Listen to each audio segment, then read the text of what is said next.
Bismillahirrahmanirrahim. So let's start. Which renal tubular cells are responsible for hydrogen ion secretion, acid base regulation में? तो you all know कि principal cells basically दो होते हैं, intercalated A और intercalated B. जो A वाले होते हैं वो हाइड्रोजन आयंस को एक्सक्रीट करते हैं बेसिकली. टाइप A वाले जो होते हैं वो एक्सक्रीट करते हैं, टाइप B बाइकार्ब करते हैं. और यही इंटरक्लेटेड टाइप ए सेल्स हैं बेसिकली. यही सेल शट डाउन होते हैं जब आपका एल्डोस्टेरॉन बेसिकली फंक्शनिंग उसका स्टॉप हो जाता है और ये हाइड्रोजन आयन एक्सक्रीट नहीं होता और बेसिकली बॉडी के अंदर एसिड रिटेन होना शुरू हो जाता है. One of the many reasons जो हम कहते हैं कि एसिडोसिस पेशेंट होना स्टार्ट हो जाता है, वो इन्हीं में से एक कॉज बनती है इंटरक्लेटेड सेल का मेल फंक्शनिंग. टाइप ए आपने याद रखना ये होते हैं. टाइप बी बाइकार्ब को सिक्रीट करते हैं, डिस्टल ट्यूब्यूल में कलेक्टिंग डक्ट्स में ये लोकेटेड होते हैं और एसिड बेस्ड रेगुलेशन और एल्डोस्टेरॉन से ये मीडिएट रेगुलेट हो होते हैं. कहते हैं स्टाइलाइट प्रोसेस से कौन सी नर्व कंप्रेस्ड होती है? इसको ईगल सिंड्रोम कहते हैं. ठीक है, ये आप लोगों ने पढ़ा होगा at the level of MBBS. इसमें ग्लोसोफ्रेंजियल होती है. लाइक स्टाइलाइट प्रोसेस आपको पता है बिल्कुल मेस्टाइड से नीचे होता है, कान के नीचे. ये नीचे स्टाइल प्रोसेस है. इसके अराउंड कुछ लोगों की वाइंड अराउंड करते हैं ग्लोसोफ्रेंजियल. तो आप में से कोई मुझे बता सकता है अगर ग्लोसोफ्रेंजियल की इंजरी होगी तो कैसे पेशेंट प्रेजेंट करेगा? कौन सा एक रिफ्लेक्स होता है वो लॉस्ट हो जाएगा? एनीवन? क्रेनियल नर्व्स की एग्जामिनेशन में आप लोगों ने पढ़ा होगा गैग रिफ्लेक्स. गुड, शाबाश. पेशेंट है प्रेजेंट किया मायोक्लोनस और डिमेंशिया. एक बात याद रखते हैं डिमेंशिया के डीडीज. डिमेंशिया अगर स्टेप वाइज होना, स्टेप वाइज का मतलब है आहिस्ता आहिस्ता आहिस्ता ऐसे, तो ये वेस्कुलर होता है. अगर डिमेंशिया हो पेशेंट को, साथ विजुअल हेलुसिनेशन हो और साथ पेशेंट को एक और चीज हो जिसको कहते हैं हम मायोक्लोनस. ये शिफा की वजह से हॉस्पिटल्स में ऐसे पेशेंट आते हैं. ये होता है Creutzfeldt Jakob disease. Creutzfeldt Jakob disease. तो ये आपने याद रखना है, क्रूडफील्ड जैकोब डिजीज के अंदर ये होता है मायोक्लोनस. ठीक है.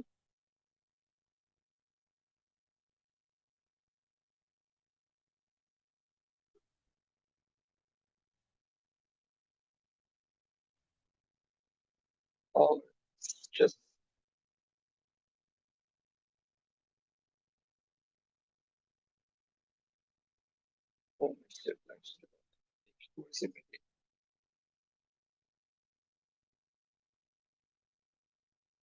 ओके. और जो स्टेप वाइज होगा वो वेस्कुलर होगा. आप में से मुझे कोई बता सकते हैं एक कंडीशन होती है जिसमें पेशेंट को अ, अगर आपको सिनेरियो डिमेंशिया होता है और साथ पेशेंट को कोरिया होता है, वो कौन सा एक डिमेंशिया होता है?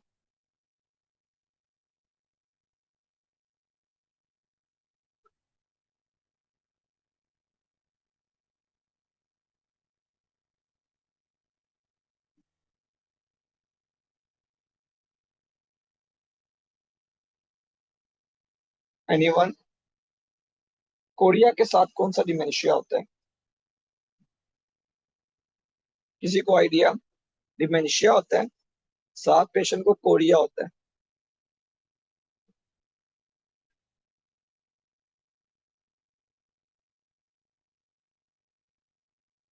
हंटिंगटन्स के अंदर हो सकता है. ठीक है. फिर फॉर एग्जांपल अगर पेशेंट को अ, मैं कहूँ ट्रेमर्स है, रिजिडिटी है और एक काइनेसी है, फेस्टिनेटिंग गेट है, अब वो उसको डिमेंशिया. इन सारे फीचर्स को भी उसके लेस देन 1.5 इयर्स हुए हैं, फिर कौन सा डिमेंशिया होगा लेस देन 1.5 इयर्स? इन सारे फीचर्स को, ट्रेमर्स रिजिडिटी को अभी 1.5 साल हुआ था. कम, 1.5 साल से कम का टाइम है, 6 मंथ्स हुए हैं. This is high yield MCQ for MRCP. आपको पता है ये बात की जो मैं आपसे अभी डिस्कस कर रहा हूँ?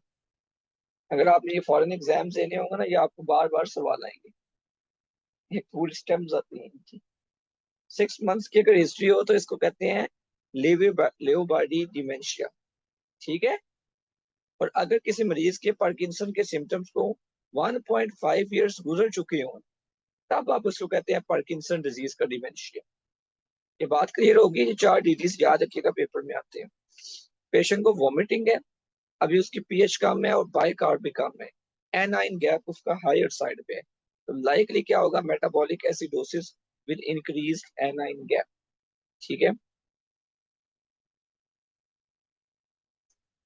पेशेंट है, सिम्टम है हाइपोथायराइड के, लैब में T3 कम है, T4 T3 कम है, T4 नॉर्मल है और TSH भी नॉर्मल है। तो कहते हैं अगर किसी मरीज के T3 कम होना, सिर्फ इसको लो T3 सिंड्रोम कहते हैं।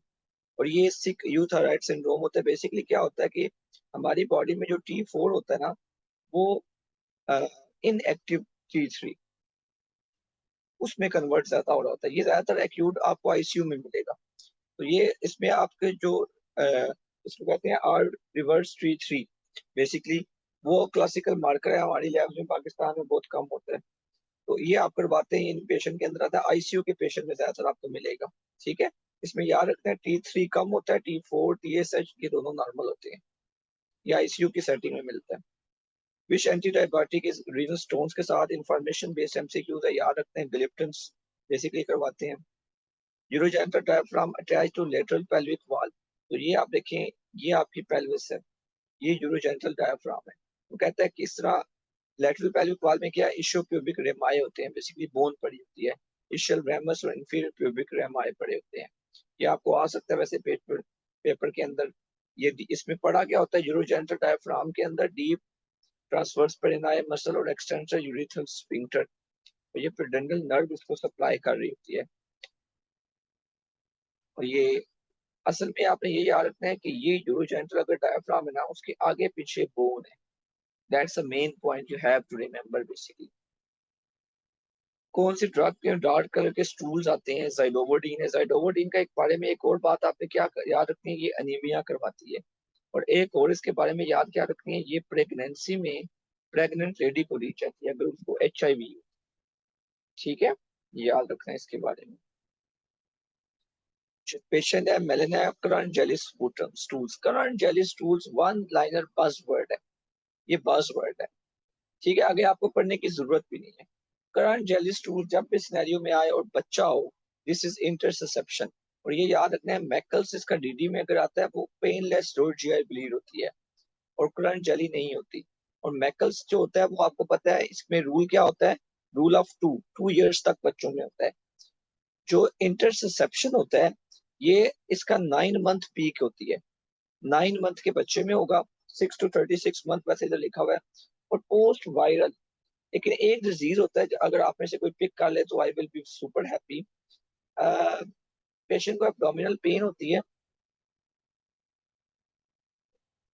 और पैल्पेबल परपरास होते हैं। वेस्कुलाइटिस की एक टाइप है, उसमें ये इंटरसेप्शन होता है। शाबाश, HSP, हिंशॉन परपरा के अंदर। रेनन इंड्यूस हाइपरटेंशन में क्या होगा, हाइपोकलीमिया। क्यों? क्योंकि रेनन क्या करेगा, एल्डो रिलीज कराएगा। जो मेरे साथ पुराने बच्चे हैं मुझे जल्दी से बताएं, एल्डोस्टेरॉन के 3 काम क्या मैंने बताए थे, जल्दी से बताएं मुझे टाइप करके।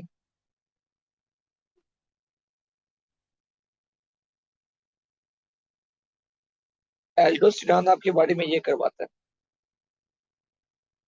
सोडियम बेसिकली, गुड शाबाश, सोडियम रिटेंशन, हाइपोकलीमिया और हाइड्रोजन आयंस की एक्सक्रीशन। ठीक है। और बेसिकली उससे जो मोटी सी बात आपने याद रखनी है वो ये है कि सोडियम जब रिटेन होगा तो ब्लड प्रेशर ज्यादा होगा, हाइपोकलीमिया करवा देता है अगर ज्यादा फंक्शनिंग करेगा, और मेटाबॉलिक अल्कलोसिस करवाता है, ये कंट्रैक्शन अल्कलोसिस होती है। ठीक है, ये इससे होती है। माइलिनेशन फीटस में कौन से टाइम पे किस टाइम पे बिगिन होती है, 4th मंथ के ऊपर। ये कुछ इंपॉर्टेंट एमसीक्यूज हैं, स्पेशली प्रोग्रेस टू सेंटर और पेरिफेरल कॉर्डर डायरेक्शन में। कहता है the uterosacral ligament attaches to the lateral pelvic wall, किस स्ट्रक्चर के थ्रू। तो राउंड लिगामेंट का ऑप्शन था, वो नहीं होता। यूट्रोसेक्युलर लिगामेंट यूट्रस के साथ, विजाइना के साथ बेसिकली अटैच होता है सैक्रम के साथ, नाम इसलिए इसका यूट्रो। ये अगर यूट्रस है ना, तो बेसिकली अगर मैं लेटरल साइड से आप देखें, ये प्यूबिक रिमाई है, ये पीछे सैक्रम होती है, ये सैक्रम के साथ यूट्रो सैक्रल, ये इस लिगामेंट को यूट्रो सैक्रल कहते हैं। ठीक है, लेटरल पैलिक वाल्स के साथ भी अटैच होता है, लेकिन ज्यादा सैक्रम के साथ। और ये बर्थ इंजरीज में ये भी कभी कभी टीयर हो जाता है। वैसे यूट्रस की मेन सपोर्ट आपने याद रखनी है, सर्वाइकल लिगामेंट है, नहीं कार्डिनल लिगामेंट है। First lymph node lymphatic drainage of breast में कौन से वाल्व होते हैं, वो एक्सिलरी होते हैं। Which artery is commonly injured during the tracheostomy? वो innominate artery है। This is also information based MCQs। Surgery में बहुत सारे वन लाइनर होते हैं, कहते हैं ये ट्रेकियो इनोमिनेट फिस्टुला भी इसलिए बन जाते हैं, इधर आर्टरी होती है। Sentinel bleeding from the stoma is a red flag. और याद रखिएगा, जब भी किसी पेशेंट की सर्जरी हुई हो थायराइड की और पेशेंट को कंप्लेन हो शॉर्टनेस ऑफ ब्रेथ की, फर्स्ट स्टेप क्या करते हैं एज अ एचओ, आपको याद हो, सर्जरी के बाद में काम तो किया ही होगा। अक्सर थायराइड की सर्जरी के बाद जो एचओ उनको कॉल होता था, तो पीसीज उसको बताते होते हैं वार्ड में, अगर ये हो गया थायराइड सर्जरी के बाद, तो सबसे पहले क्या करना, एनीवन, किसी को आइडिया?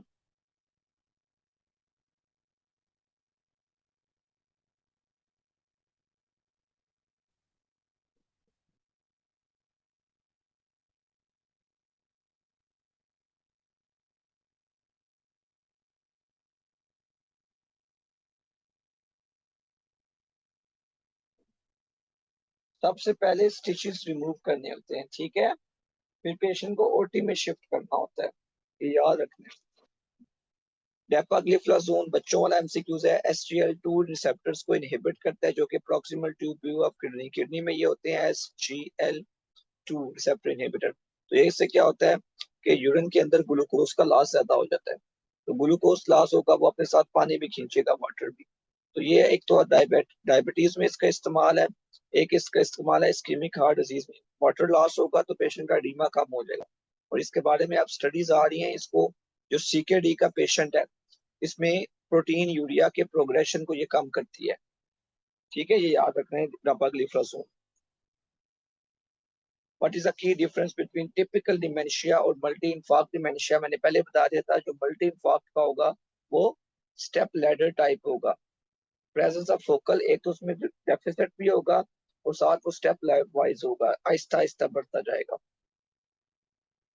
पेशेंट को राइट हाइपोकॉन्ड्रियम में पेन है, मर्फी साइन पॉजिटिव है, गॉल स्टोन्स अब सस्पेक्ट डिजीज भी है।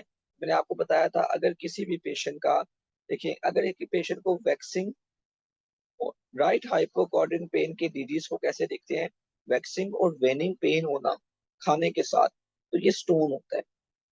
लेकिन अगर इसी पेन के साथ फीवर हो और मर्फी साइन पॉजिटिव हो, तो फिर क्या होता है, कोलिसिस्टाइटिस। लेकिन अगर इसी के साथ पेशेंट को फीवर हो और जॉन्डिस हो, तो फिर इसको क्या कहते हैं, फिर इसको क्या कहते हैं? आपने क्लास में सोना नहीं है बच्चों, this is just a revision class, you have studied in 5 years basically, you have to type something. ठीक है, हेपेटाइटिस नहीं इसको कहते हैं, इसको असेंडिंग कोलिंजाइटिस कहते हैं, और इसका एक नाम भी है स्ट्राइड का, right hypochondrial pain with fever with jaundice, इसको क्या कहते हैं? सर जी आपको लगता है बिल्कुल ही भूल गई है, इसको चैरकोट ट्राइड कहते हैं। ठीक है, चैरकोट। और इसी में अगर पेशेंट का इन तीनों के साथ ऐड हो जाए CNS के सिम्टम्स, और पेशेंट का ऐड हो जाए क्या, लो बीपी, तो फिर आप इसको क्या कहते हैं, पेंटेड्रेनॉल पेंट। तो इसमें गर्ल्स, अब ये कोलिसिस्टाइटिस अगर आपके पास आ रहा है, ये वाला अगर आ रहा है, इवन जो कुछ भी आ रहा है, आपके पेशेंट का अल्ट्रासाउंड फर्स्ट लाइन है। ठीक है, गाल स्टोन्स भी आप देखेंगे, CBD का डायमीटर भी देखेंगे, तो ये आपको याद रखना है, इसको कैसे देखना है। और एक और चीज, अगर पेशेंट को जॉन्डिस हो, फीवर ना हो, जॉन्डिस हो और राइट हाइपोकॉन्ड्रियल पेन हो, तो फिर आप कोलिडोकोलिथियासिस भी सोच सकते हैं। अगर अल्ट्रासाउंड की मशीन नहीं है आपके पास या अल्ट्रासाउंड नहीं हो सकता तो फिर आप हाइड्रा स्कैन भी करवाते हैं। ब्रेन में न्यूरोट्रांसमीटर के सिंथेसिस में बेसिकली सेरोटोनिन हो गया, इन सब के सिंथेसिस में विटामिन B6 इस्तेमाल होता है। कैन विटामिन B12 डेफिशिएंसी अपनी वजह? यस, B12 की वजह से ही तो सेम सिम्टम्स आते हैं। आप मुझे जल्दी से बता दें, how will you differentiate between type of, मैं क्या आपको बताऊं, how will you differentiate between B12 deficiency and folic acid? क्योंकि ये पाथवे तो आपको पता होगा कि होमोसिस्टीन को मिथियोनिन में कन्वर्ट करने के लिए क्या यूज होता है, विटामिन B12 भी यूज होता है और फोलिक एसिड भी। तो पेशेंट का होमोसिस्टीन तो दोनों में रेज होगा, दोनों लैब टेस्ट होमोसिस्टीन तो दोनों में रेज होगा। तो अगला टेस्ट क्या होगा? गुड, शाबाश, methyl malonic acid specific for B12। Patient है, उसका बिलिरुबिन 3 mg है, डायरेक्ट उसका 1 mg है। ये थोड़ा सा वेग सिनेरियो था, इसमें एक और चीज ऐड करें कि उसका हिस्ट्री है, उसका बिलिरुबिन फास्टिंग या स्ट्रेस के साथ ज्यादा हो जाता है, तो ये गिलबर्ट सिंड्रोम होता है। उसका डायग्नोसिस किसी को पता है कौन से टेस्ट से करते हैं? आ गए ये टेस्ट, आजकल पाकिस्तान में नहीं होता, नाइट्रिक ऑक्साइड टेस्ट इसका नाम है। What is treatment of aspirin poisoning? Aspirin acidic drug है, एसिडिक ड्रग को एक्सक्रीट करने के लिए आपको यूरिन को अल्कलाइन करना है। जिस तरह एस्पिरिन है, एक और ड्रग भी होती है जो कि साइकेट्री वाले इस्तेमाल करते हैं और उससे क्यूर एज प्रोलॉन्ग हो जाता है। तो बता सकते हैं उस ड्रग का नाम? उसमें भी सोडा बाइकार्ब देते हैं, फर्स्ट लाइन ड्रग है वो, बड़ी नोटोरियस ड्रग है, साइकेट्री वाले इस्तेमाल करते हैं, क्यूटी इंटरवल भी प्रोलॉन्ग कर देती है। TCA cycles, tricyclic anti depressants, उसमें भी सोडा बाइकार्ब यूज होता है। पेशेंट है, उसका स्टंटिंग ग्रोथ है, तो क्या टेस्ट होगा? याद रखना है आपने, ग्रोथ हार्मोन लेवल कभी नहीं भेजने, ये पल्सेटाइल होते हैं। आपने हमेशा इंसुलिन ग्रोथ फैक्टर भेजने, ठीक है, चाहे एक्रोमेगली हो चाहे ये हो। पेशेंट को इंजरी हुई है, लॉस ऑफ वाइब्रेशन सेंसेशन होती है, इन्वेस्टिगेशन आप क्या करवाएंगे? स्पाइन करवाएंगे। आप देखेंगे स्पाइनल कॉर्ड के अंदर की इंजरी आई है, इसलिए पीछे से जो फाइबर होते हैं डॉर्सल कॉलम वाले, वो वाले उड़ गए हैं, इसलिए वाइब्रेशन सेंसेशन पेशेंट को जाती है। एस्थमा में FeV1 टू रेशो आपको पता हो, जो FeV1 टू FVC रेशो होती है ना, ये ग्रेटर देन 70% या नॉर्मल होती है रिस्ट्रिक्टिव डिजीजेस में, रिस्ट्रिक्टिव लंग डिजीज में, और लेस देन 70% या 0.7 होती है, ये मतलब बेसिकली ऑब्स्ट्रक्टिव लंग डिजीज में। ऑब्स्ट्रक्टिव के में कौन कौन से डिसऑर्डर्स आते हैं? एस्थमा आता है और COPD आता है, ठीक है। तो ये आपका एस्थमा जो होता है उसमें कम होती है। आप में से कोई मुझे बता सकते हैं क्लिनिकली, आप लोगों ने पेशेंट को अभी तक जिंदगी में बहुत सारे देखे होंगे, एस्थमा और COPD में अगर मैं आपको एक बात बताऊं तो क्या एक सिम्टम में डिफरेंस होता है? कोई एक डिफरेंस आपको पता है एस्थमा और COPD के अंदर?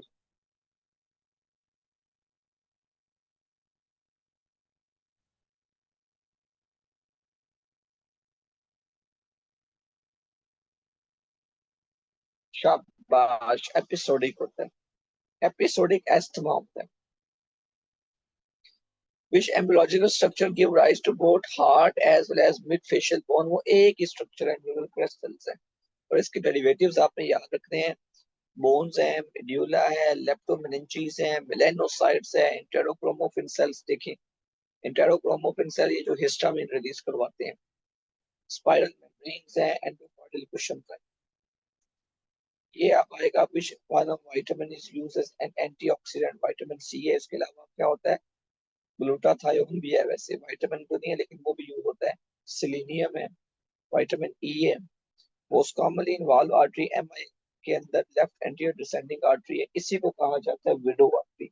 और ये अगर हार्ट है, हमें याद रखना है, ये ये हार्ट है ना, इसकी जो एंटीरियर जगह होती है यहाँ पे लेफ्ट एंटीरियर डिसेंडिंग आर्टरी होती है, ये ब्रांच होती है लेफ्ट कोरोनरी आर्टरी की। और एक इसकी ब्रांच इधर जा रही होती है, उसको कहते हैं लेफ्ट सर्क्यूमफ्लेक्स। जो राइट सेरेब्रल कोरोनरी आर्टरी होती है, उससे जो ब्रांच होती है वो पीछे की तरफ होती है, उसको कहते हैं बेसिकली पीछे की तरफ पोस्टीरियर डिसेंडिंग आर्टरी, ठीक है। और ये यही आर्टरी सप्लाई करती है एसए नोड को, एवी नोड। साइंटिस्ट ने ऑब्जर्व किया सेल्स को with the loss of basically microvilli, ये माइक्रोविलाई और माइक्रो फिगर्स। तो लाइकली प्रोसेस क्या होगा, ये रिवर्सिबल सेल इंजरी है बेसिकली, जो इरिवर्सिबल होती है उसमें सेल की पिकनोसिस, कैरियोलाइसिस, ये वाली चीजें होंगी, एपोप्टोसिस स्टार्ट होगी और सेल इरिवर्सिबल इंजरी में सेल मेम्ब्रेन चली जाती है, उड़ जाती है। यही तो आपको बात याद रखनी होती है एमआई के अंदर, कि एमआई को आप डायग्नोस ही ऐसे करते हैं और उसको अनस्टेबल एंजाइना से आप डिफरेंशिएट करते हैं कि एमआई के अंदर इरिवर्सिबल इंजरी है और ड्रॉप आपको मिलेंगे ब्लड के अंदर, अनस्टेबल में ड्रॉप नहीं मिलते, ठीक है। विच टाइप ऑफ अब ये नेक्रोसिस के सवाल आएंगे बार बार, ठीक है। सिंपल बात याद रखें, आपके पास प्राइमरी इस्कीमिया है या ब्रेन में इंफेक्शन है, ब्रेन में प्राइमरी अगर लीजन है तो लिक्विफेटिव नेक्रोसिस है, ठीक है। और सेकेंडरी इंफेक्शन, प्राइमरी इंफेक्शन में याद रखना है कोआगुलेटिव होती है। सेकेंडरी इंफेक्शन अगर किसी भी जगह पे होगा, ब्लड सप्लाई कम जाएगी, ब्लड नहीं जाएगा तो प्रोटीन की कोआगुलेशन स्टार्ट हो जाएगी, ये चेंज होगी, प्रोटीन डीनेचर स्टार्ट हो जाएगी। तो शुरू में कोआगुलेटिव होगी, कुछ टाइम बाद लिक्विफेटिव हो जाएगी। मायोकार्डियल में कोआगुलेटिव इस्कीमिया की वजह से। Which type of cells viral infection में देखे जाते हैं, वायरल क्योंकि इंट्रासेलुलर बग है, इंट्रासेलुलर में लिम्फोसाइट्स होते हैं, इसी तरह टीबी के अंदर भी लिम्फोसाइट्स होते हैं। वायरल इन्फेक्शन में लिम्फोसाइट्स, ये बच्चों वाले एमसीक्यू हैं। सर्फेक्टेंट की डेफिशिएंसी बच्चों के अंदर जब होती है, जो एआरडीएस होता है, एल्वियोलर कोलैप्स हो जाता है, क्यों?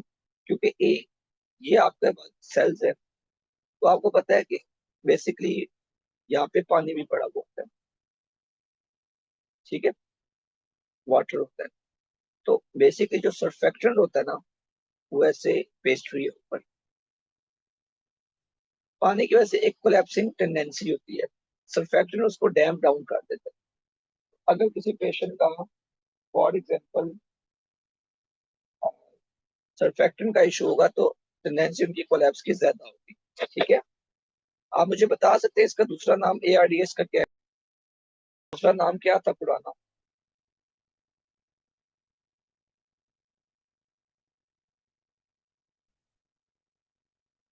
इसका दूसरा नाम क्या था?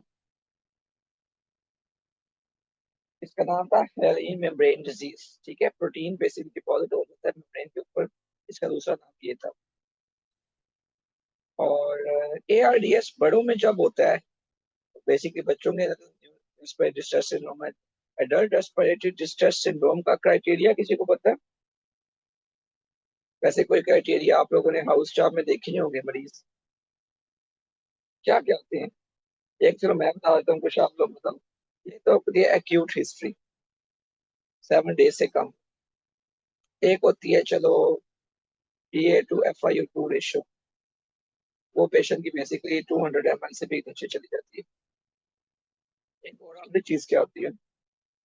नॉन कार्डियोजेनिक, ठीक है। चौथी चीज भी अब आ गई है, बायलेटरल इन्फिल्ट्रेट्स लंग्स के अंदर। वैसे मुझे एक बात बताएं, एक पेशेंट है जिसको ARDS हो गया, लंग्स में इन्फिल्ट्रेट आ गए, क्या ट्रीट करेंगे आप? ट्रीट क्या करेंगे? How will you treat?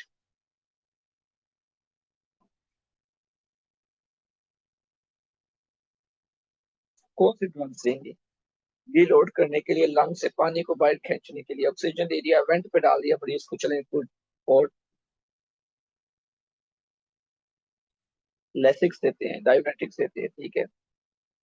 कहता है cells damage in loud noise exposure located in which structure of the inner ear, basically वो ऑर्गन ऑफ बॉडी के अंदर होते हैं।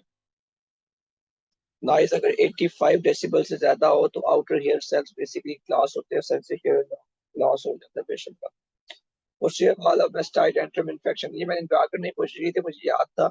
मिडिल ईयर के पीछे बेसिकली मेस्टाइड एंट्रम होता है ना ऐसे। तो ये जो जगह होती है ना आपके मेस्टाइड वाली, इसके पीछे अल्लाह पाक ने सेरिबेलम को रखा हुआ है, साइनस पड़ा हुआ है, जो सिग्माइड साइनस है। तो उसके अंदर इन्फेक्शन चला जाता है, सिग्माइड साइनस से वो गवर्नर साइनस में चला जाता है। तो मिडिल ईयर का ये बड़ा इंपॉर्टेंट होता था। फिर हम लोग पढ़ते होते थे लेटरल साइड पे, इसकी यहाँ पे वो फेशियल नर्व जा रही है, पहले इधर से आती है फिर पीछे से उधर के जा रही होती है, फेशियल नर्व की इंजरी हो जाती है। मीडियली इसके इनर ईयर है, लेटरली इसके बेसिकली एक्सटर्नल ईयर है। इसके नीचे कैरोटिड आर्टरी पड़ी हुई होती है। किसी दौड़ में मैंने बड़े रट्टे लगाए थे इसके ऊपर, आज समझ के किया था। मेमोरी लॉस ज्यादातर जब भी होगा इंजरी टेम्पोरल लोब में होगी। Temporal lobe is your emotional lobe. Hippocampus है, शॉर्ट और लॉन्ग टर्म मेमोरी में होता है। तो अगर पेशेंट को जब भी कम होता है तो इंटेरोग्रेड एमनीसिया, क्या मतलब होता है इंटेरो, रीसेंट मेमोरी मरीज पूछ जाता है। इसमें एक सर्किट होता है, उसको पेपीज सर्किट कहते हैं, उसका लॉस होता है। ऑप्टिक कियास्मा कहता है अगर किसी पेशेंट का मिडल पार्ट अफेक्टेड है तो what is the likely vascular source involve. अच्छा ये जो मिडल पार्ट होता है, ये मैंने थोड़ा सा ऑप्टिक कियास्मा ड्रा करने की कोशिश की, फिर थोड़ा सा मैंने, पिक्चर मेरी गंदी है लेकिन मैंने समझा देता हूँ आप लोगों को। देखिए ये अगर आपकी आई बॉल है ना, और ये आपकी विजुअल फील्ड है, तो ये एक ना जनरल कॉन्सेप्ट अपने ध्यान में रखिएगा। ये मैं आपको दोबारा बता देता हूँ ड्रॉ करके। आपकी आंख की ये नोज है दरमियान में, ठीक है। ये जो आपकी आंख की बेसिकली ये this is your I, visual field sorry, और ये आपकी आंख थी। आपकी विजुअल फील्ड, जाहिर सी बात है, आप ये आप लोग सामने देख रहे हो तो एक कुछ चीजें आपको लेटरल नजर आ रही है, कुछ दरमियान में नजर आ रही है। ये आपकी विजुअल फील्ड भी टेम्पोरल होती है, ये नेजल होती है, नेजल होती है और टेम्पोरल होती है। जो आपकी चीजें इस वक्त आपको अपने साइड ऑफ, अभी आपके सामने जो स्क्रीन है ना फोन की, दिस इज योर नेजल। तो ये जो नेजल आपका इमेज बन रहा होता है ना, ये आपकी जो आई होती है ना, रेटिना, रेटिना के टेम्पोरल साइड पे बनता है, याद रखिएगा। ये जिस तरह ये बेसिकली जितना आपका नेजल है ना, ये इमेज टेम्पोरल जगह में बनता है। और ये फाइबर्स अगर आप गौर करें, अगर मैं इसको ब्लैक को लेके जाता जाऊं तो ऑप्टिक कियास्मा में ये फाइबर, दिस इज ऑप्टिक कियास्मा जो कि मैंने ड्रॉ किया हुआ है। ऑप्टिक कियास्मा ये फाइबर इप्सिलेटरल जाते हैं, जिनको ये मैं रेड में शो करने की कोशिश की थी। इसमें भी ये फाइबर ऐसे इप्सिलेटरल जाएंगे। लेकिन जो आपकी विजुअल फील्ड, मतलब जो आपका लैपटॉप इस वक्त आपके सामने पड़ा हुआ है, जो ये थोड़ा सा ये जो लैपटॉप मैंने बता दिया, जितनी चीजें आपकी अपोजिट साइड पे हैं, टेम्पोरल साइड पे हैं, उनका इमेज बेसिकली आपके नेजल हेमी रेटिना पे होता है। और वहां से ये फाइबर आपके ऑप्टिक कियास्मा में डिकसेट करके अपोजिट साइड पे जाते हैं।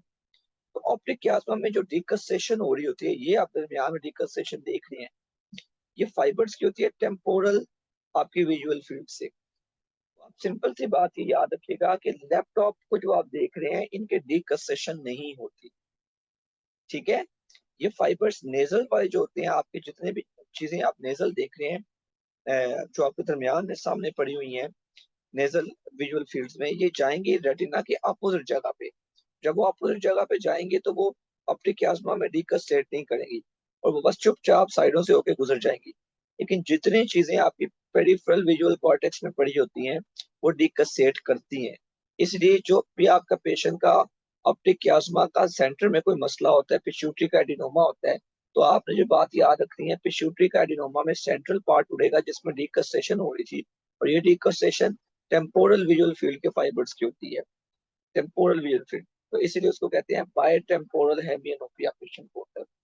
लेकिन जितने भी पेशेंट को कैरोटिड बॉडी का ट्यूमर होगा उसमें बाय नेसल होता है। तो कहता है वेस्कुलर सोर्स अगर मिडिल पार्ट ऑफ ऑप्टिक कियास्मा में कौन सा होता है, तो ये ज्यादातर आपकी एंटीरियर सेरिब्रल आर्टरी। ये तो इससे इलादा एक एमसीक्यू है, लेकिन वैसे आपको पता होना चाहिए। आपको पता है this is your internal carotid artery, दोनों तरफ। तो इंटरनल कैरोटिड आर्टरी में डिवाइड होती है आगे की तरफ बेसिकली एंटीरियर सेरिब्रल आर्टरी और इधर middle cerebral artery, anterior cerebral artery और मिडिल सेरिब्रल आर्टरी। और पीछे से बेसिकली बेसिलर आर्टरी दो में डिवाइड होती है, this is your posterior cerebral artery. अब आपके पास जो फाइबर्स होंगे बेसिकली, यहाँ पे ये डिकसेशन हो रही होती है, ये एक जो आता है पोस्टीरियर कम्युनिकेटिंग आर्टरी और ये एंटीरियर कम्युनिकेटिंग आर्टरी, ठीक है, एसीए और पीसीए, ठीक है। ये बैरियर एनेउरिज्म इसी को कहते हैं, सर्कस ऑफ विलस। इसमें वो कहता है जो एंटीरियर सेरिब्रल आर्टरी होती है ना, यही basically middle part of optic chiasma को सप्लाई करती है। वैसे आप मुझे बता सकते हैं ये पोस्टीरियर सेरिब्रल आर्टरी की क्या एक इम्पोर्टेंस है, पोस्टीरियर कम्युनिकेटिंग आर्टरी की, sorry, posterior communicating artery, posterior cerebral artery ये है, कम्युनिकेटिंग ये आ रही है। पोस्टीरियर कम्युनिकेटिंग आर्टरी क्या करती है, इसमें क्या होते हैं ज्यादातर, इसमें क्या छोटे छोटे बनते हैं, ठीक है। एन्यूरिज्म की कॉमन साइट होती है, शाबाश, ठीक है, बैरियर एन्यूरिज्म की, which middle artery के आसपास supplied by which artery basically, या एंटीरियर सेरेब्रल आर्टरी है, अगर वो नहीं तो फिर वहां से बेसिकली एक टाइप ऑफ से कम्युनिकेटिंग आर्टरी आ रही है, वो सप्लाई करती है। दो एमसीक्यूज आए होते हैं। Horner syndrome, basically Horner syndrome का सिनेरियो आया होगा। हॉर्नर सिंड्रोम में जब भी आएगा तो आपने बेसिकली उसके फीचर्स याद रखने हैं। तो उसमें क्या क्या फीचर्स होते हैं हॉर्नर में? टोसिस, मियोसिस एंड हाइड्रोसिस, ठीक है। और एक और चीज क्या होती है, आई वाल इनवर्ट चला जाता है। टोसिस क्यों होती है? टोसिस इसलिए होती है कि लिवेटर पैल्पेब्रस सुपीरियरस मसल, जो कि आई बाल का, आई लैशेस का मसल होता है, इसको दो जगह से सप्लाई है, एक सिंपैथेटिक चेन और एक थर्ड नर्व। इसलिए आप लोग टोसिस का सिनेरियो अक्सर सिंपैथेटिक चेन जब उड़ जाती है, जिसको हॉर्नर सिंड्रोम कहते हैं, या आप लोग थर्ड नर्व की पाल्सी में देखते हैं। और मियोसिस क्यों होती है? क्योंकि जो भी आपका प्यूपल होता है, प्यूपल प्यूपल पे अल्फा रिसेप्टर्स जो होते हैं वो मिड रेसिस करवाते हैं। तो अल्फा रिसेप्टर्स की सिंपैथेटिक चेन होती है। जब भी अल्फा रिसेप्टर आपके बॉडी में बैलेंस है अल्फा और मस्कुलिनिक रिसेप्टर्स का, अगर अल्फा काम नहीं करेंगे तो मस्कुलिनिक ज्यादा काम करेंगे। तो मस्कुलिनिक रिसेप्टर का काम आई बॉल में क्या होता है, उन्हें मियोसिस करवाना, ठीक है। तो पेशेंट को इसलिए मियोसिस हो जाती है। और एनहाइड्रोसिस की होती है, you are people are know already के सिंपैथेटिक चेन जो होती है वो स्वेट ग्लैंड्स को सप्लाई कर रही होती है बेसिकली।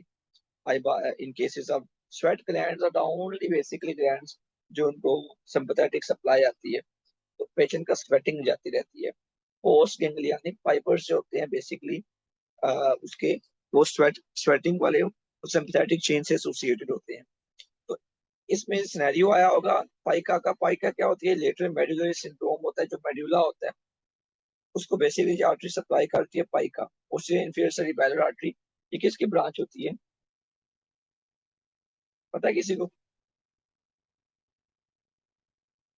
ये वर्टिब्रल आर्टरी जो होती है ना, ये बेसिलर आर्टरी बनाती है। तो ये बेसिकली वर्टिब्रल आर्टरी की ही ब्रांच होती है, शाबाश, वर्टिब्रल की ब्रांच होती है।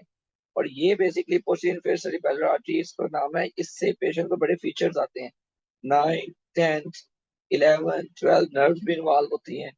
पेशेंट का कॉन्ट्रालेटरल साइड पे हेमीप्रीसिस हो जाता है, गैग जाता रहता है, पेशेंट को एटेक्सिया स्टार्ट हो जाता है। वन फीचर उसमें हॉर्नर भी होता है, वो इप्से लेटरल साइड पे होता है। हॉर्नर मियोसिस होती है, ये क्वेश्चन हो चुका है। कैपोटेशन रिफ्लेक्स का पाथवे अगर आपको पता है तो आपको ये एमसीक्यू आसान हो जाता है इसका। ये पाथवे होता है ये कि एकोमोडेशन का, एकोमोडेशन में जो आपकी बॉडी में इसका मैं आगे शायद आगे ये एकोमोडेशन में फाइबर्स आते हैं, फॉर एग्जांपल विजुअल कॉर्टेक्स में, और विजुअल कॉर्टेक्स से सिग्नल प्रीटेक्टल में जाते हैं।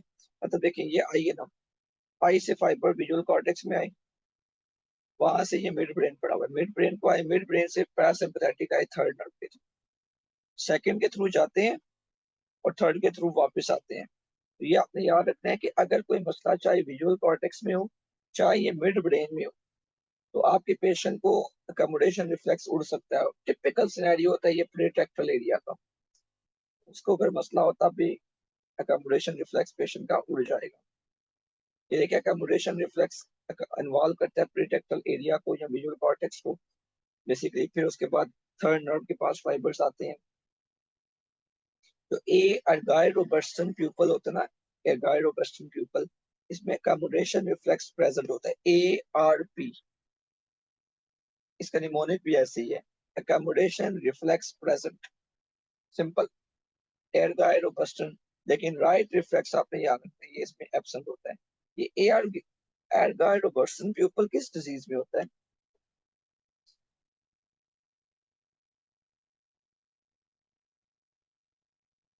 किसी को पता है?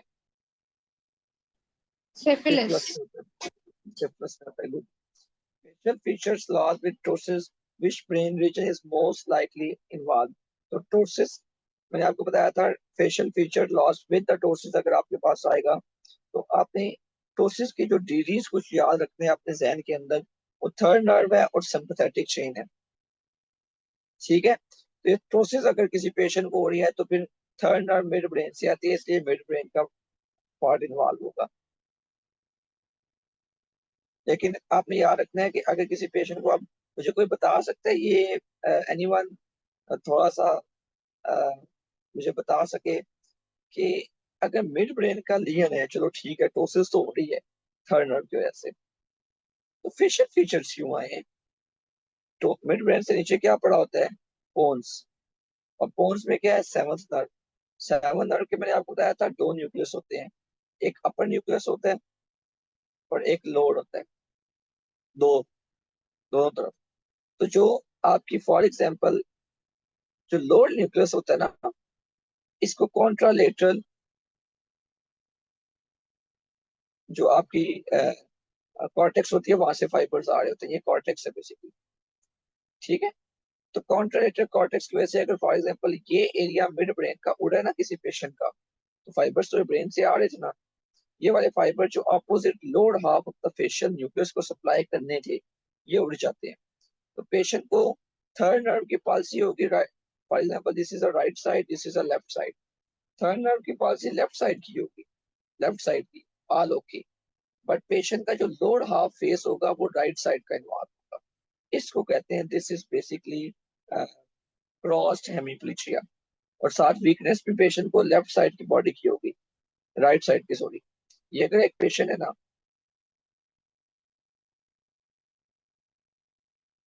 आपके पास आया इसकी राइट साइड का हेमिप्लीजिया, राइट लोअर फेस की वीकनेस है, लेकिन फिश आई उसकी थर्ड जो है वो लेफ्ट साइड की इन्वॉल्व है। ठीक है, this is a typical scenario. Eye उसकी थर्ड नर्व, बाकी सारी राइट साइड है, लेफ्ट साइड पे सिर्फ थर्ड नर्व है।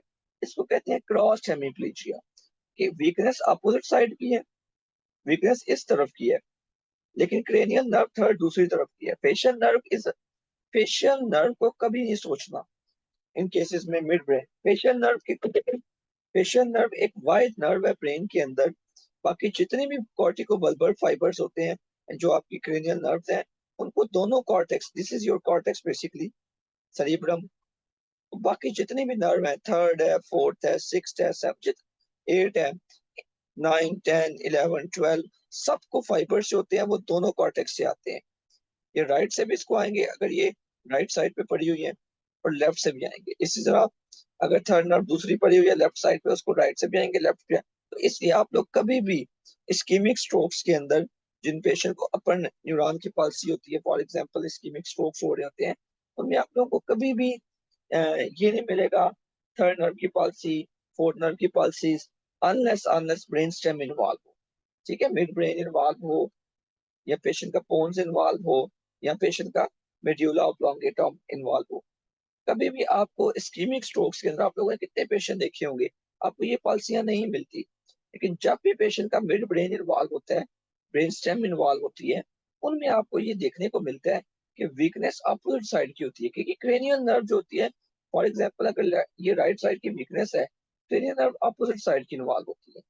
ठीक है, तो ये वजह ये होती है कि इन जो आपकी मिड, जब आपके ब्रेन स्टेम के इन्फेक्शन होते हैं, तो ब्रेन स्टेम के अंदर क्रेनियल नर्व्स को हमेशा याद रखना होता है वो इप्सिलेटरल साइड की इन्वॉल्व होती है।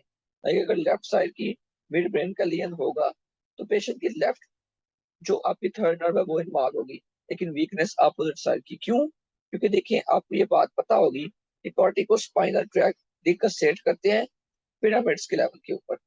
ठीक है, तो पिरामिड्स के लेवल पे जब डिस्कस सेट करके अपोजिट साइड पे चले जाते हैं, तो जब भी पेशेंट का लेफ्ट साइड का स्ट्रोक होगा, तो लेफ्ट साइड के फाइबर्स कट कट तो गए हैं, लेकिन वो डिस्कस सेट होके राइट साइड पे चले जाते हैं, इसलिए वीकनेस राइट साइड पे आती है। ये बात मेरी क्लास में इस वक्त 20 स्टूडेंट्स, इनको समझ आ रही है।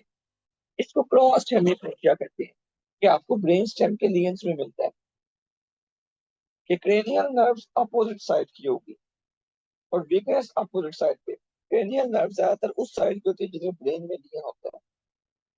Everyone clear?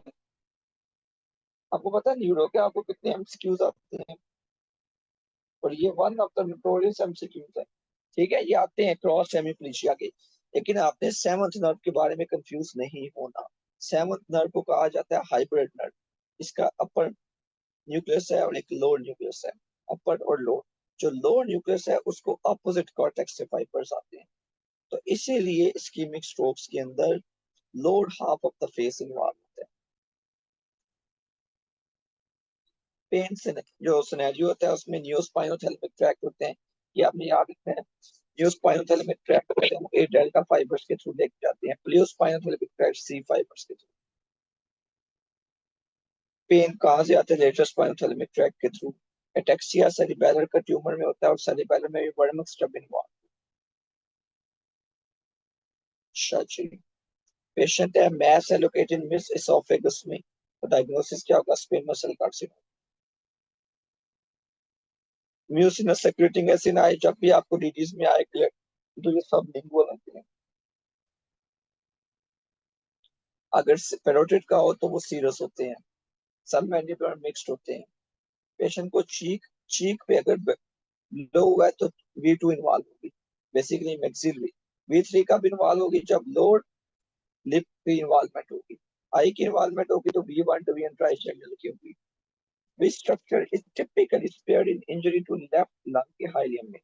तो इसमें एक निमोनिक होता है, वैसे तो हम लोग याद करते होते थे पल्मोनरी आर्टरी के हवाले टेल्स का, कि जो राइट पल्मोनरी आर्टरी होती है वो एंटीरियर होती है ब्रोंकस के। ये अगर आप देखें ना, ये आपका ट्रिक है, दो में बाइफरकेट कर गया।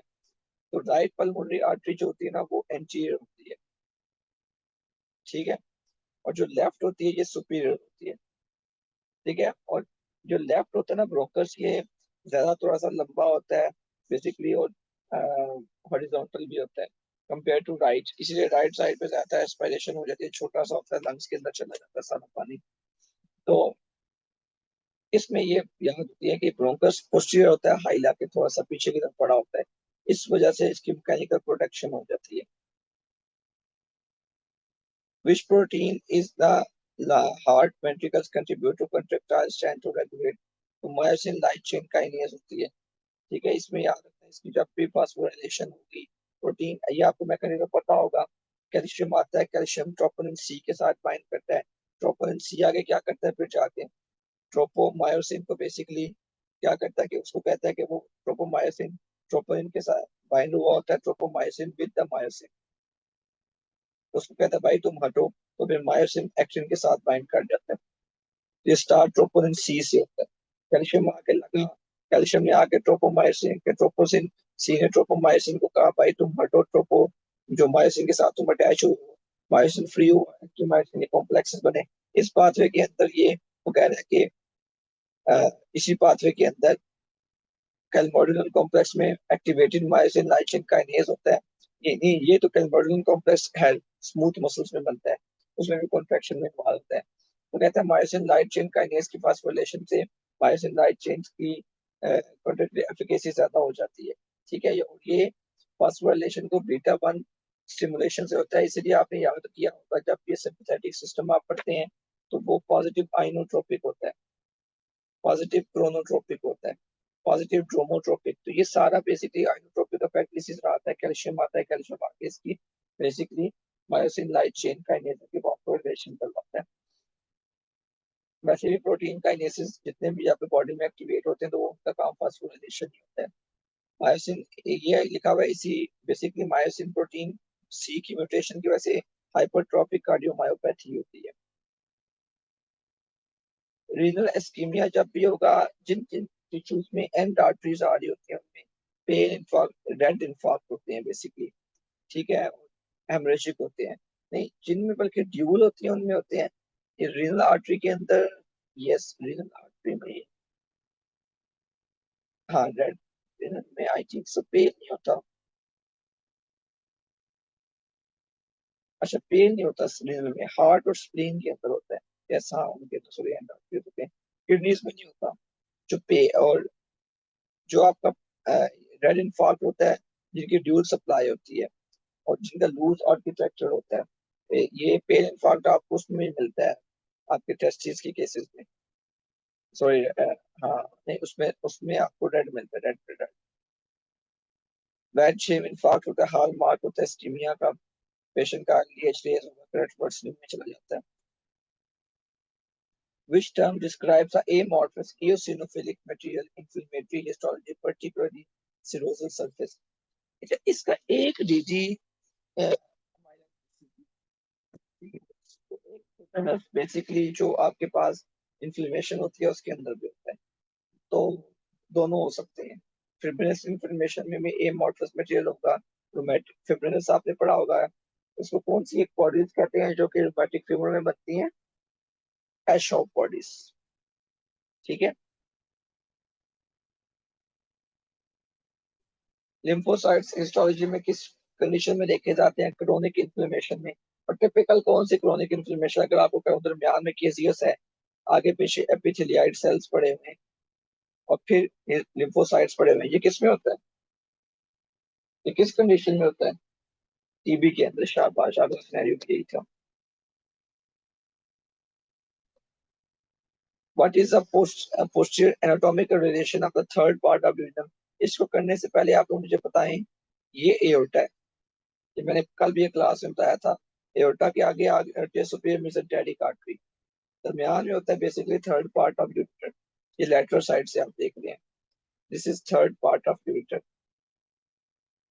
सॉरी यूरेटर कह रहा हूँ, ड्यूडेनम। इसी के साथ यहाँ पे क्या पड़ी होती है? Left renal vein. तो एओर्टा के आगे क्या होता है? Third part of duodenum. Aorta के आगे क्या होता है? Superior mesenteric artery. ये बात आपने जिंदगी में कभी नहीं भूलनी, ये इतना इंपॉर्टेंट मेडिसिन का कॉन्सेप्ट है। यहाँ पे पीछे एओर्टा के पीछे ही बेसिकली साथ ही एक किस्म की क्या जा रही है? आईवीसी। अब ये आपको पता है आपके एग्जाम में कितना सिनेरियो आता है, यहाँ पे तो आपको पता चल गया कि अगर आपसे पोस्टीरियर रिलेशन अगर पूछूं थर्ड पार्ट का तो क्या क्या है, आप मुझे खुद बताएं। ये एओर्टा है, third part, sorry third part of duodenum है, इसके पीछे क्या क्या पड़ा हुआ है? आप यही कहेंगे ना, एओर्टा और आईवीसी पड़ी हुई है। और अगर आपको मैं कहूँ इसके आगे क्या पड़ा हुआ है, तो क्या पड़ा हुआ है इसके आगे? थर्ड पार्ट ऑफ ड्यूडेनम के टाइप करें ना, नजर नहीं आ रहा आपको स्लाइड्स? Superior mesenteric artery. अब मुझे आप एक बात बताएं, थर्ड पार्ट ऑफ ड्यूडेनम के कैंसर के अंदर किसी पेशेंट को सुपीरियर मेसेंटेरिक आर्टरी की वजह से, ओक्लेन की वजह से एब्डोमिनल एंजाइना हो सकता है? अगर थर्ड पार्ट ड्यूडेनम का कैंसर है तो कंप्रेस नहीं करेगा ऐसा मेरे को। और ठीक है, गुड। और मुझे ये बताएं कि अगर किसी को एओर्टिक एन्यूरिज्म हो तो क्या उसकी वजह से वेरिकोसील हो सकती है? वेरिकोसील लेफ्ट साइड पे क्यों होगी? क्यों होगी? Why not on the right side?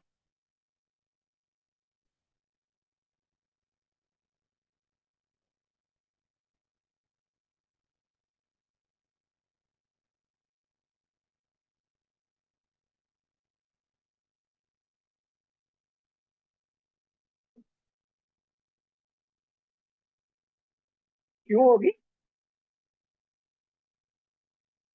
ठीक है, शाबाश। ये देखें, ये लेफ्ट रीनल वेन है, ये आईवीसी है।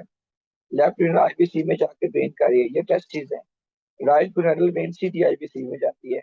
लेफ्ट गोनेडल वेन जो होती है टेस्टिकुलर वेन, वो लेफ्ट रीनल वेन में जाती है। तो जब लेफ्ट रीनल वेन पे कंप्रेशन आएगा, ठीक है, तो लेफ्ट गोनेडल वेन पे ड्रेन नहीं होगी, वेरिकोसील हो जाएगी। तो एक डिग्री वेरिकोसील का क्या है? थर्ड पार्ट ऑफ ड्यूडेनम का कैंसर भी है। समझ आ गया बात? कि सो गए? सो गए हो? Are you people with me? 17 students है मेरी क्लास में।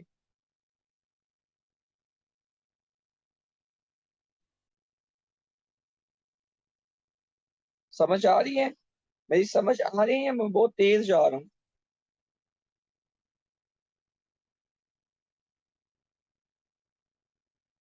ओके। ये अब आपको पता होना चाहिए था, internal perinatal artery is a direct branch of basically which large artery, ये इंटरनल आइलिक आर्टरी की ब्रांच होती है। एक्सटर्नल आई ज्यादातर लेग्स में जाती है, इंटरनल आर्टरी यूट्रस की तरफ जाती है, यूट्राइन लेग्स जितने भी जेनिटलिया उस तरफ। राइट साइड पे below and lateral pubic tubercle एक स्वेलिंग है। विच टाइप ऑफ हर्निया होता है? बेसिकली प्यूबिक ट्यूबरकल के अगर नीचे होगा ना हर्निया तो ये फेमरल होता है, ऊपर हो तो इंग्वाइनल होते हैं। इंग्वाइनल फिर आपने क्या याद रखना है? Inferior epigastric artery, inferior epigastric artery. अगर उसके मीडियल हड्डियां होगा तो MD, MD don't lie, mnemonic है। तो एमडी में आपने क्या याद रखना है? निमोनिक है इंफीरियर एपिगैस्ट्रिक आर्टरी का, कि एमडी में डायरेक्ट हर्नियास मीडियल होते हैं, तो ये डायरेक्ट होगा। और लाई से याद रखना है लेटरल होते हैं आई, इनडायरेक्ट वाले। ठीक है। Why does the presence of more than 30 ग्राम अगर प्रोटीन हो, माय गॉड, 3.5 ग्राम से ऊपर हो तो नेफ्रोटिक होता है, और 30 ग्राम तक अगर आ रहे हो तो ये मैसिव प्रोटीन यूरिया होता है। पेशेंट है उसको मल्टीपल सी सेक्शन है, रिड्यूसिबल स्वेलिंग है अराउंड अम्बिलिकस, तो इट्स लाइक अ हर्निया कहते हैं। What is the lymphatic drainage for the anal canal? Below dentate line superficial में जाता है, और अगर अबव डेंटेल लाइन होगा तो इंटरनल आइरिक में जाता है basically. What is a common site of gastric ulcer? Common site इसकी जो होती है वो कौन सी होती है? लेसर कर्वेचर होती है। ग्रेटर कर्वेचर पे कम अल्सर्स होते हैं, और लेसर वाले ज्यादातर कौन से होते हैं? कैंसर में।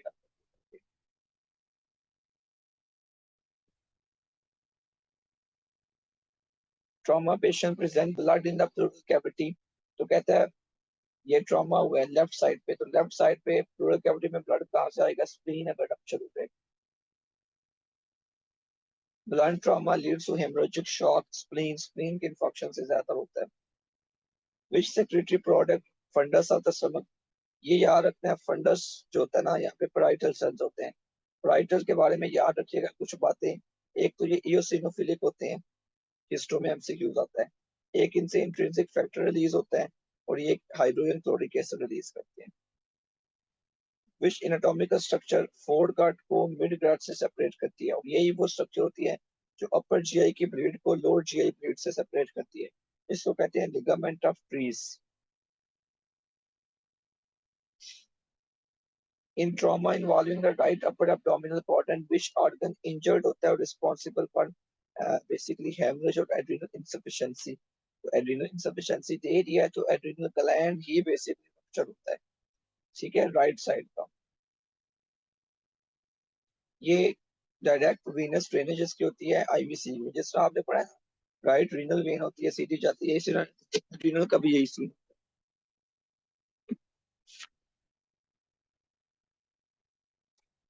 टेल ऑफ पेंक्रियाज में बेसिकली बीटा सेल्स होते हैं और इंसुलिन सेक्रीट करते हैं।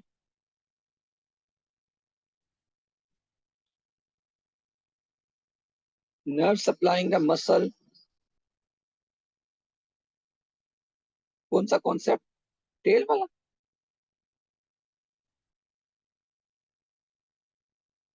एड्रिनल्स एंटीरियर होते हैं ना, बेसिकली मोर प्रोन होते हैं लेफ्ट साइड पे इंजरी पे।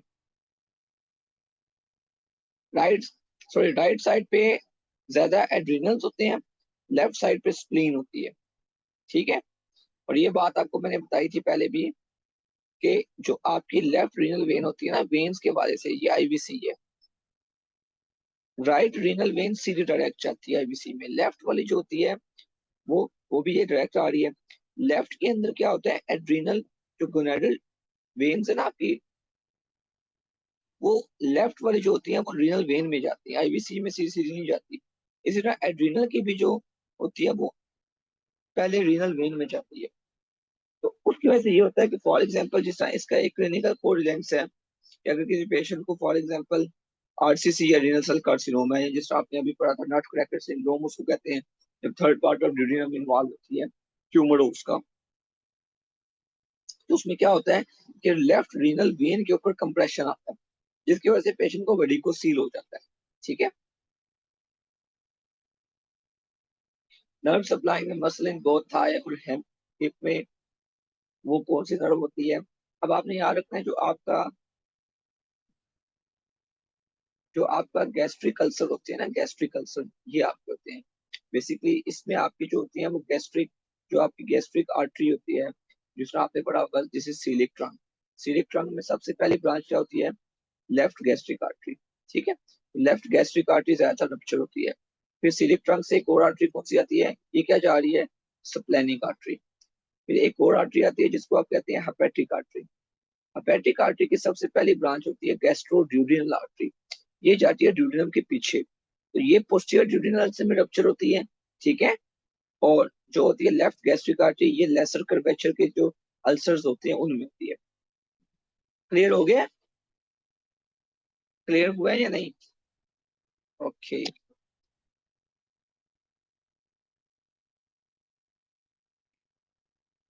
थाई को और हिप को, अगर आपसे कोई पूछे ना थाई और हिप के फ्लेक्सर्स को कौन सप्लाई करता है, तो वो होती है फेमरल नर्व। एक्सटेंसर्स को कौन सप्लाई करता है?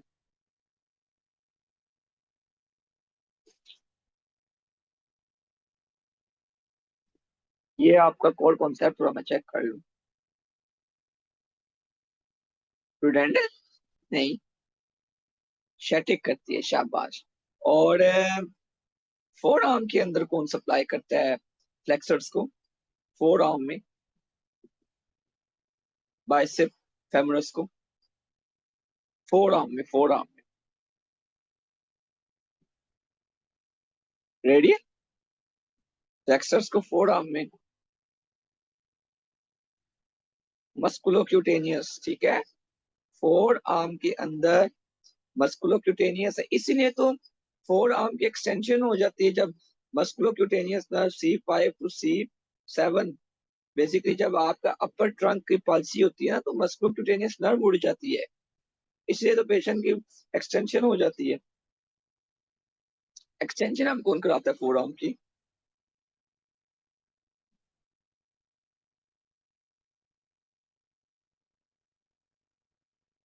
रेडियल, शाबाश। स्टैंड अप पोजीशन स्टैंडिंग से होगा तो ग्लूटियस मैक्सिमस होगा। इन्फीरियर ग्लूटियल नर्व से ये सप्लाई होती है। अब आप piriformis person which artery is found superior gluteal artery होती है इससे ऊपर। Short head of bicep femoris जो होता है ना, बेसिकली उसको कॉमन पेरोनियल डिवीजन जो होती है शैटिक नर्व की, वो सप्लाई करती है। ठीक है, it is only the hamstring muscle जो कि टिबियल कंपोनेंट से नहीं होता। Short head of bicep femoris, this is a frequent exception test anatomy MCQs में। तो जो शॉर्ट हेड होता है बाइसेप का, वो कॉमन पेरोनियल से होता है। जो लॉन्ग हेड होता है वो टिबियल पार्ट से होता है, ये याद रखना आपने। ये अगर बाइसेप है ना, लॉन्ग हेड आपने याद रखना है टिबियल कंपोनेंट से, शॉर्ट हेड कॉमन पेरोनियल। ठीक है, सिनेरियो था वो आपको मैंने पहले भी बताया था, उंगलियों का सिनेरियो। ये थिनार मसल होते हैं, ये हाइपोथिनार होते हैं। तो जब भी आप, सॉरी, दिस इज हाइपोथिनार, जो थंब वाले होते हैं, दिस इज थिनार। जब भी हाइपोथिनार के एमसीक्यूज आए मीडियन नर्व से, जब भी थिनार, नहीं, सॉरी सॉरी, गलत हो गया ना, मैंने पहले से ही बता रहा था। थिनार मीडियल साइड, थंब वाली साइड होते हैं थिनार और थंब। हाइपोथिनार इधर अपोजिट होते हैं। ठीक है, जब भी थिनार का मसला आएगा तो आपने मीडियन सोचनी है, जब भी हाइपो का आए तो अल्ना नर्व सोचनी है। शॉर्ट मसल्स के हैंड के supply by which nerve? Basically ulnar nerve. All the intrinsic muscles except the thenar muscles, the first two umbilicals, are supplied by basically ulnar nerve. तो जितने भी आपके शॉर्ट मसल्स हैं hand के, वो ulnar nerve. इसमें मैंने आपको पहले भी एक बात बताई थी उंगलियों के हवाले से, कि जो लेटरल 3.5 फिंगर्स होती है ना, ये आपकी मीडियल नर्व से होती है। और मीडियल आपकी जो 1.5 डिजिट्स है, ये किससे होती है? अल्नर से। मैंने इधर आपको एक बात बताई थी कि इन उंगलियों के ऊपर, दीज आर योर फिंगर्स ना बेसिकली, तो ये प्रॉक्सिमल इंटरफेरेंजियल जॉइंट है, ये डिस्टल इंटरफेरेंजियल जॉइंट है, और दिस इज मेटाकार्पोफेरेंजियल जॉइंट। ये जो प्रॉक्सिमल और डिस्टल इंटरफेरेंजियल जॉइंट पे फ्लेक्शन करवाते हैं ना आपकी उंगलियों पे, ये करवा रहे होते हैं फ्लेक्सर डिजिटोरम प्रोफंडस, और ये सारे मीडियल दो उंगलियों पे करवाती हैं फ्लेक्शन आपकी उंगलियों पे, बेसिकली अल्नर नर्व। ठीक है, और लेटरल साइड पे आपकी कराती है बेसिकली मीडियन नर्व। तो अगर आपको कोई कहे ना, फॉर एग्जांपल उंगलियां बंद करें, मुट्ठी बनाएं, और आप मुट्ठी बनाने में फेल हो जाएं, इस तरह आपकी मुट्ठी बने, ये वाली उंगली या आप छोटी उंगली आपकी बंद ही नहीं हो पाई, तो आपको क्या समझ आया है कि इसके फ्लेक्सर्स उड़ गए, इसके फ्लेक्सर्स नहीं काम कर रहे। ये तो आपको समझ आ गया कि मसला अल्ना नर्व का है, लेकिन जिंदगी इतनी आसान तो नहीं है। अब आपसे अगला सवाल ये होगा कि अल्ना नर्व किधर उड़ी है, एल्बो पे या रिस्ट पे? क्योंकि जब भी अल्ना नर्व एल्बो पे उड़ती है ना तो फ्लेक्सर्स मसल इन्वॉल्व होते हैं। तो इस पेशेंट की एल्बो किधर उड़ी है अल्ना नर्व, जिसके फ्लेक्सर्स काम ही नहीं कर रहे? रिस्ट पे या एल्बो पे? एल्बो, शाबाश, इसी में मीडियन का होता है। कहते हैं sensation of the dorsum of the thumb is intact, which nerve is most likely spared in the upper limb injury? तो अगर ये आपका थंब है ना बैक साइड से, तो डोर्सम पे सप्लाई इंटैक्ट है, तो सेंसरी बेसिकली नर्व जो होती है ना वो बेसिकली पोस्टीरियर इंट्रोशियाई नर्व होती है। इसका मतलब है वो बिल्कुल ठीक काम कर रही है। ठीक है, पोस्टीरियर इंट्रोशियाई, ठीक है। तो पोस्टीरियर इंट्रोशियाई नर्व जो है motor only branch of radial nerve है, ठीक है, और it innervates extensive muscle but does not carry any sensory fibres. तो कहता है कि अगर किसी पेशेंट की प्रिजर्व सेंसेशन है तो superficial branch of radial nerve is intact and injuries, नहीं नहीं नहीं,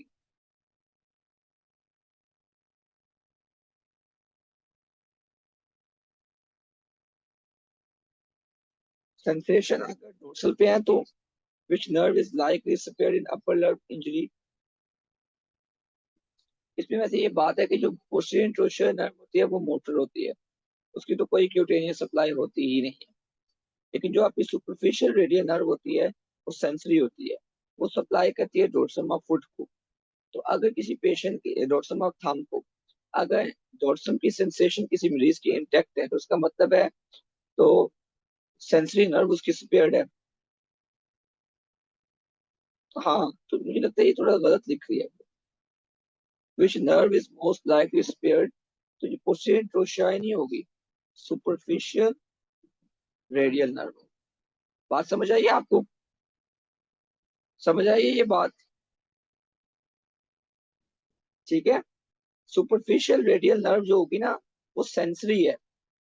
तो अगर किसी की सेंसेशन इंटैक्ट है तो इसका मतलब है कि सुपरफिशियल रेडियल नर्व उस पेशेंट की ठीक काम कर रही है, वो स्पेयर्ड है। ठीक है, ये रॉन्ग की है थोड़ी सी। Number 7, okay. Is the lumbrical muscle of flexor of the hand? Lumbricals के बारे में मैंने ये बात याद की है, ये आपकी उंगली है ना, आपका हैंड है, आप उसकी ये पोजीशन में दबा लें, ये 90 डिग्री वाली, ठीक है। ये proximal interphalangeal joint, distal interphalangeal joint, इस तरह करके अपने हाथ की उंगली आप बना सकते हैं 90 का एंगल। उंगलियां आपकी सीधी हो और ये आपका पाम है हाथ का, तो ये जो ये वाली पोजीशन आपके हाथ की होती है ना, इस तरह की पोजीशन, ये लंब्राइकल्स कराते हैं। ठीक है, ये क्या करते हैं, मेटाकार्पोफ्लेंजियल जॉइंट को फ्लेक्स कर देते हैं और एक्सटेंड कर देते हैं डिस्टल इंटरफेरेंजियल जॉइंट। जब भी जिंदगी में लंब्राइकल्स का कोई फंक्शन पूछे ना तो अपने हाथ को ऐसे बना लिया करें, ये 90 डिग्री, उंगलियां सीधी, ये फुल काम होता है लंब्राइकल्स का। लंब्राइकल्स में ये है कि जो लेटरल दो लंब्राइकल्स है उनको मीडियल है, मीडियल वाली दो को अल्ना नर्व है। और एक बात याद रखना है, जो आपके जितने भी इंट्रोशाइज होते हैं, इंट्रोशाई क्या होते हैं, जो उंगलियों के दरमियान होते हैं, इनका निमोनिक होता था डैब पैड। डोर्सल इंट्रोशाई एबडक्शन करते हैं, पाल्मर इंट्रोशाई एडक्शन करते हैं। ठीक है, तो इंट्रोशाई जो होती है डैब पैड, इनको सप्लाई करती है अल्ना नर्व। ठीक है, कौन सी, कहता है लिम्फ नोड लाया करती है along the course of axillary nerve.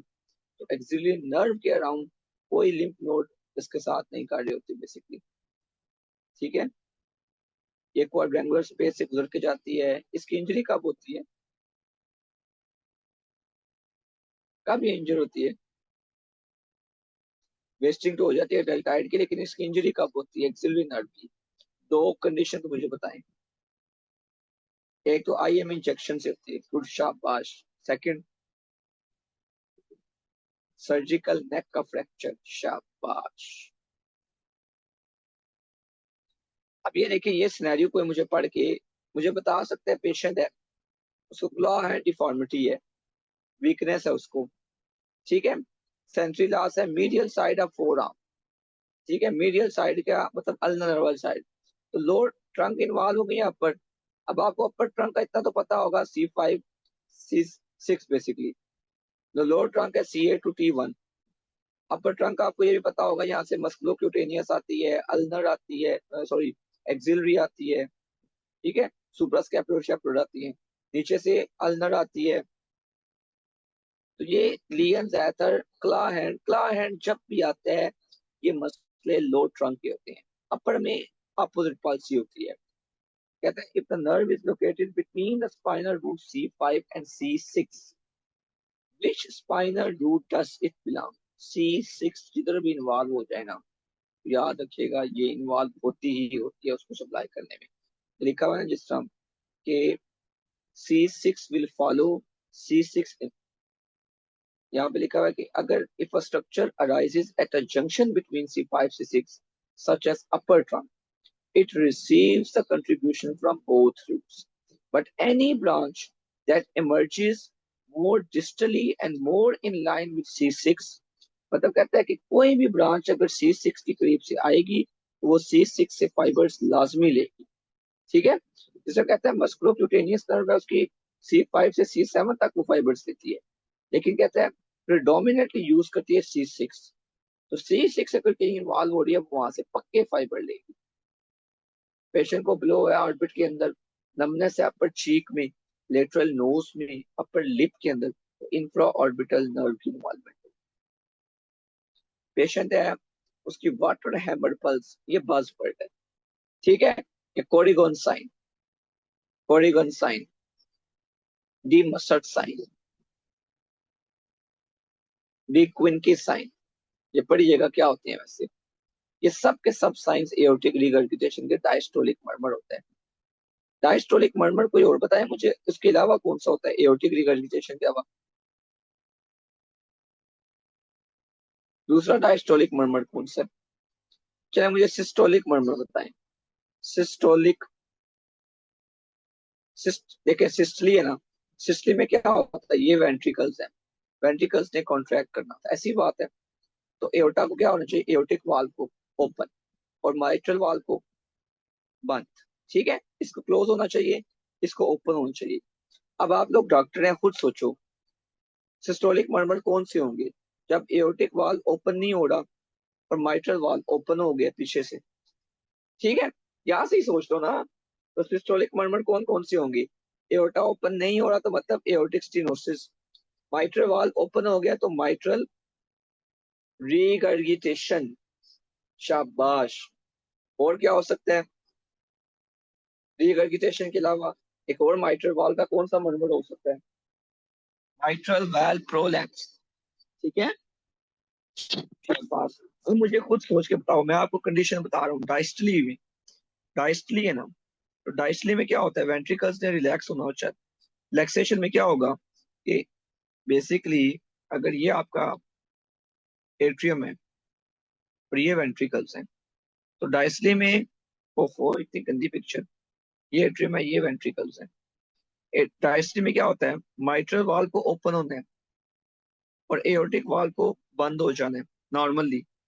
तो डायस्टली में क्या होगा, माइट्रल वाल्व नहीं ओपन हो पा रहा, तो डायस्टली में क्या होगा, माइट्रल स्टेनोसिस, और एओर्टिक वाल्व को नॉर्मली बंद होना चाहिए, ये खुल गया है, तो aortic regurgitation. Total 18 students in my class, everyone will type, हर एक को मरमर आप याद रहेंगे जिंदगी में,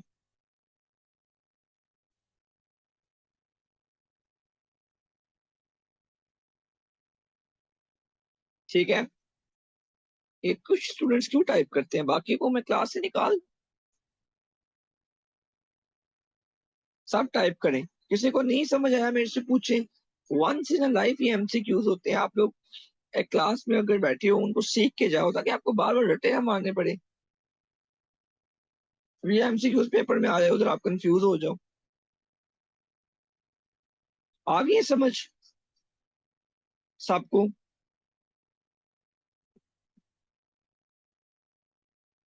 विच pathological process mitral valve prolapse में देखा जाता है? मिक्स साइट डीजनरेशन ज्यादा देखी जाती है।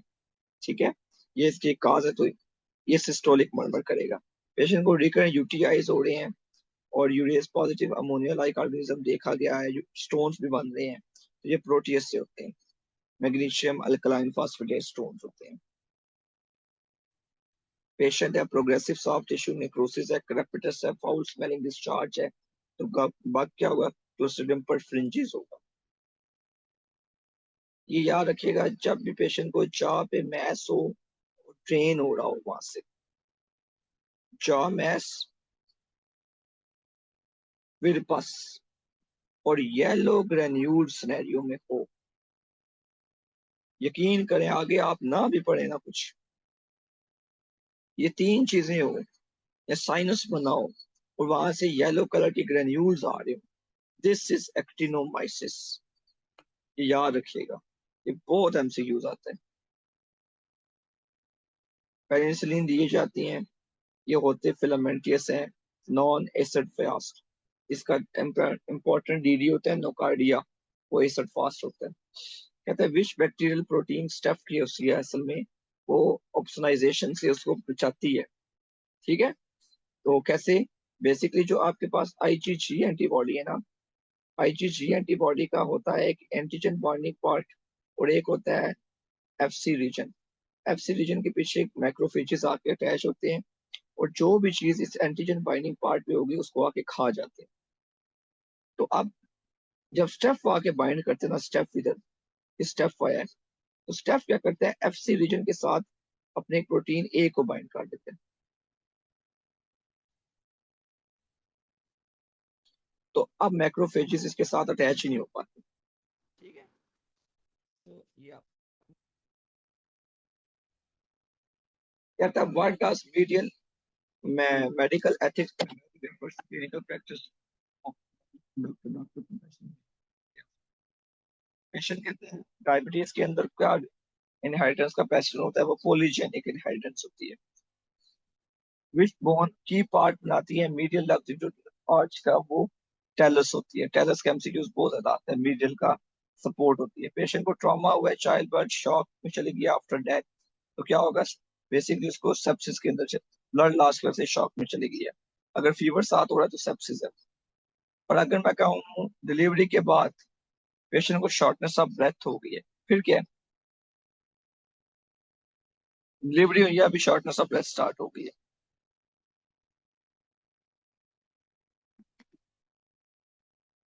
पल्मोनरी एम्बोलिज्म है।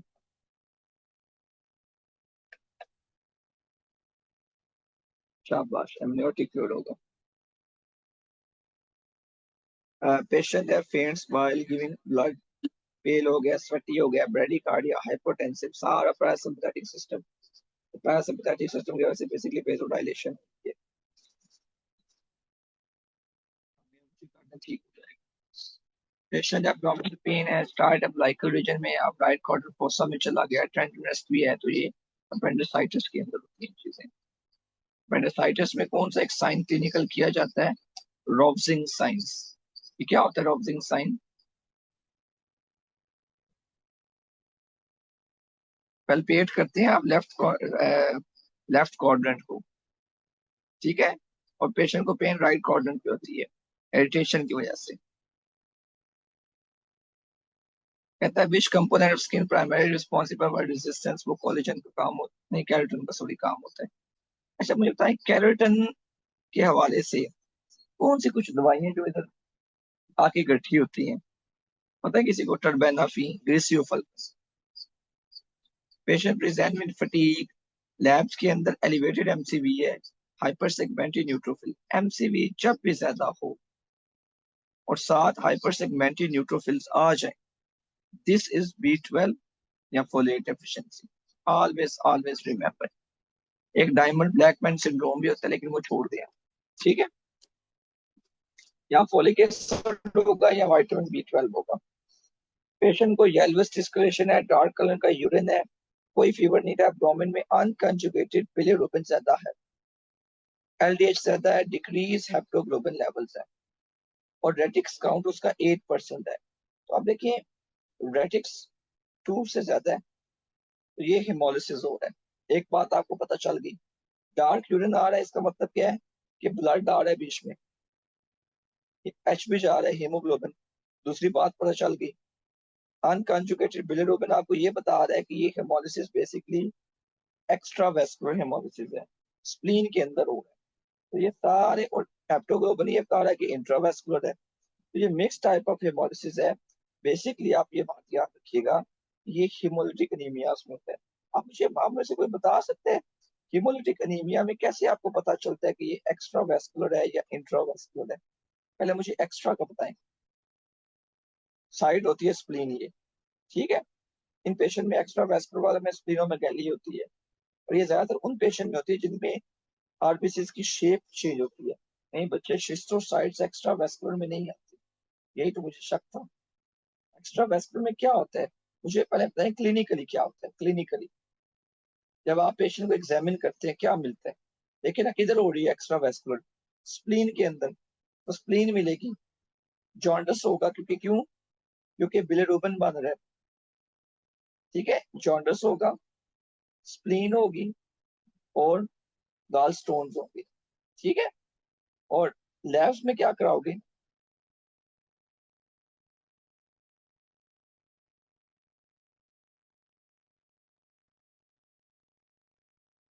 कूम्स नहीं ना, ये एक्स्ट्रा वेस्कुलर है। स्प्लीन के अंदर आरबीसी टूट रहे हैं, हीमोग्लोबिन थी टूटी, बिलिरुबिन में कन्वर्ट हुई, तो एलडीएच रेज्ड होगा। शाबाश। और दूसरी बात, बिलिरुबिन ज्यादा होगा। कौन सा बिलिरुबिन? अनकंजुगेटेड बिलिरुबिन, ठीक है। याद रहेगा ये, जो इंट्रावेस्कुलर होता है वो ब्लड वेसल के अंदर होता है। उसकी डायडो काजेज हैं, एक काज आपका डीआईसी है, एक काज हिमोलिटिक यूनिमिक सिंड्रोम है, टीटीपी है। देखिए क्लॉट्स बने होते हैं, आरबीसीज गुजरेंगे जब उसमें से, तो शिस्टोसाइट्स मिलेंगे आपको। कूम्स पॉजिटिव नेगेटिव हो सकता है अगर ऑटोइम्यून होगा। तो ये सब इंट्रावेस्कुलर में होते हैं। इसको जब आप पेशेंट को क्लिनिकली देखते हैं तो इंट्रावेस्कुलर में क्लिनिकली क्या होगा? क्लिनिकली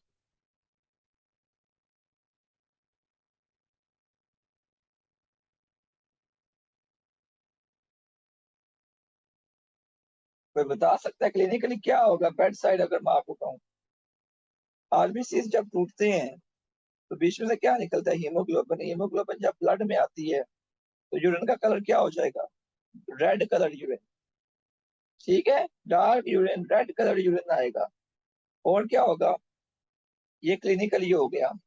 फिर आपने लैब्स कराई, लैब्स में हीमोग्लोबिन जो होता है वो हेप्टोग्लोबिन के साथ बाइंड कर जाता है। तो लैब्स में जो फ्री हेप्टोग्लोबिन होगा वो कम हो जाएगा, हेप्टोग्लोबिन कम। पेशेंट का अगर हेमोलिसिस कूम्स की वजह से हो रहा है, कूम्स पॉजिटिव, ठीक है। ये याद रहेगा आपको, हेमोलिसिस की टाइप्स और कैसे डिफरेंशिएट करना है। ये क्वेश्चन रिपीट हो रहा है। ओके, शाबाश। सर ये पेशेंट है, उसको आई के अंदर वेस्कुलराइजेशन अगर सिनेरियो में आ गया ना, तो ये विटामिन बी क्या होता है, इसका निमोनिक मैंने आपको बताया था, TRN, थर्ड। विटामिन B1 से याद रखें थायमीन है, राइबोफ्लेविन से याद रखें B2 है, नियासिन से याद रखें B3 है, ठीक है। तो ये आपने याद रखना है कि B3 B2 में बेसिकली राइबोफ्लेविन आता है। शुड वी स्टॉप टुडे, और हम रिमेनिंग को कल डिस्कस कर लेंगे, जो हमारी वीडियो की फाइल रहेगी है, ठीक है।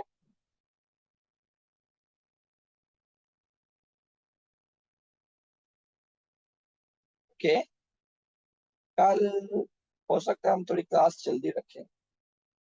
आई विल लेट यू नो इंशाल्लाह, मैं बता दूंगा पहले। ओके, अल्लाह हाफिज, take care, and give feedback in the group as well. Okay.